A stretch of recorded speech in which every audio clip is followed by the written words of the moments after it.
За англи хэлний анхан шатны номтойгоо бэлгэнд хамтдаа очиж байгаа 1004 номныхоо одоо энэ тайлбар хичээлүүдийг та бүхэндээ хүргье. За тэгэхээр өнөөдөр бүгдээрээ 1004 номныхаа 14 дугаар хуудсан дээр байгаа ухтар үг буюу prepositions гэдэг сэдвийг хүнднэ. За тэгэхээр энэ дээр бол 98-аас эхлээд 125 дугаар дүрмүүд бол хамаарагдаж байгаа. За тэгэхээр энэ ер нь ухтар үг гэдгийг та нар юу гэж ойлгох вэ гэвэл урт талд нь байдаг үг өөрийнхөө утгыг арийнхаа үгэнд өгдөг үгөө гэж ойлгоно. Яагаад гэвэл монгол хэлэнд ухтар үг гэж байхгүй. Монгол хэл бол залгамал хэл.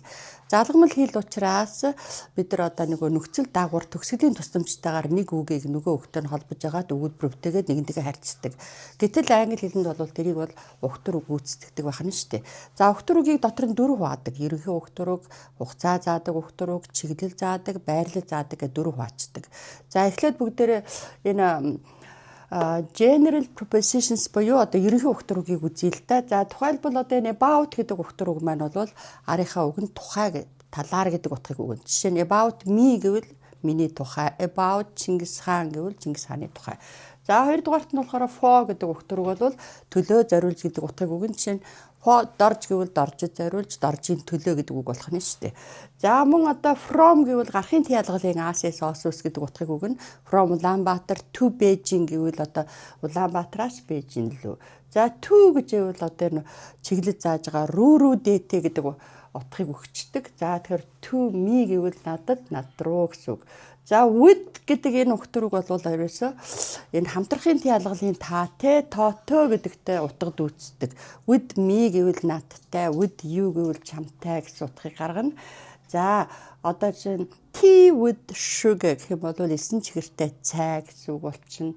За socialist system with centralized planned economy гэх юм бол төвлөрсөн төлөвлөгөөт эдийн засагтай нийгэм журмын тогтолцоо гэж.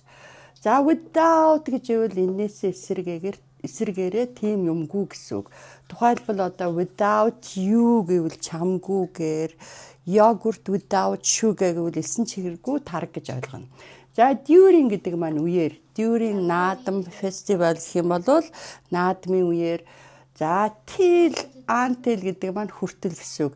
Till September гэвэл 9 сар хүртэл гэж. За instead of гэх юм бол тийм юмны оронд гэсэн үг л дээ. Жишээ нь одоо instead of me гэвэл миний оронд, instead of English гэвэл англи хэлний оронд. За зүгээр thanks гэж ивэл баярлалаа гэсэн үг шүү дээ. Гэтэ thanks to гэхээр ухтар үг болчихдог.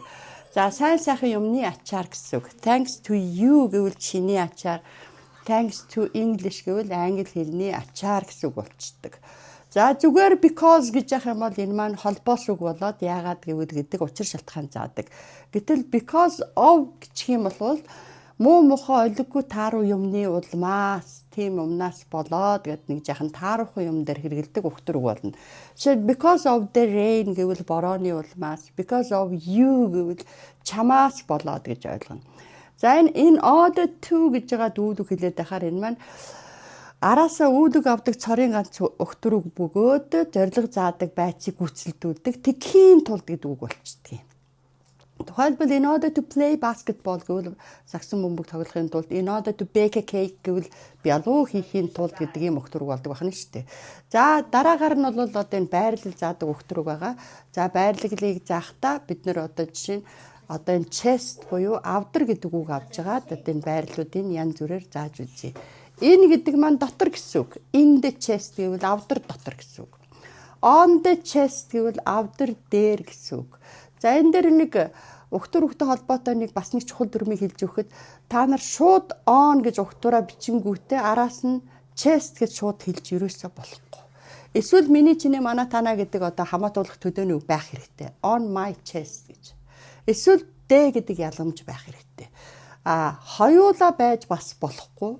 Аль нь ч байхгүй байж бас болохгүй.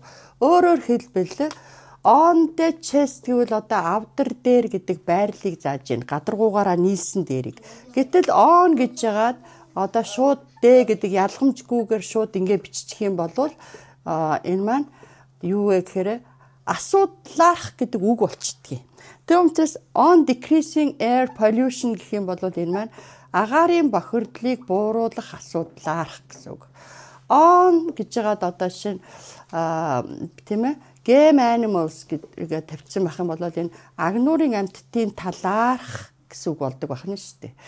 За тийм учраас аль нэгэнтэй нь бичнэ гэж ойлгоно. Гэтэл over гэхээр харалдаа дээр гадаргуугаараа нийлээгүй дээрийг хэлнэ.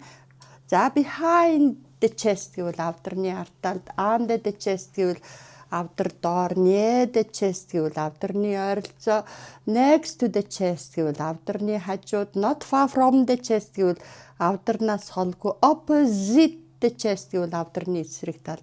Between гэхээр зөвхөн тооны хувьд хоёр юмны хоорондыг хэлдэг. Between two chests гэж. Хоёроос дээш тоотоо болчих юм бол among гэдэг өгтөрөө аавна. За тэгээд дунд гэж орчуулна. За тэгээд in the right of, in the left of гэдэг одоо баруун талд нь зүүн талд нь гих мэтийн юм өгтөрүүдийг байрлал заадаг өгтөр гэж хэлдэг байна шүү дээ.